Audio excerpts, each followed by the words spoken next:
Nag-create na po ako ng database muna sir. Database ko po muna. Tapos create po. Tapos pumunta po ako sa mga kong database sir. Tapos mag-SQL po ako. Tapos mag-create na po ako ng sir. Create table ko po ng mga tatlo.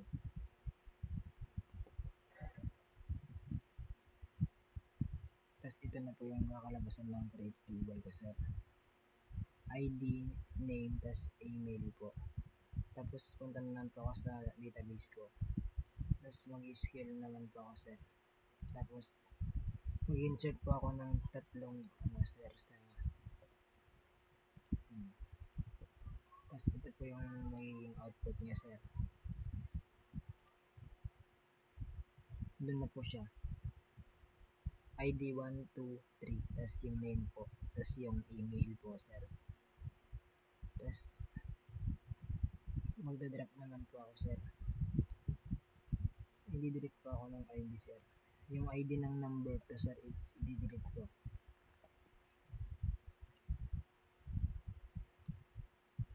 Tapos ito po yung magiging output niya sir. Nawala po yung pang number to sir.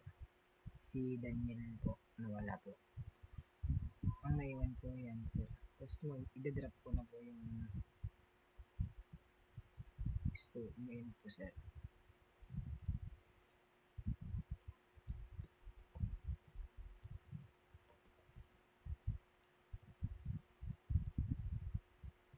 Drop na po sir. Thank you po sir.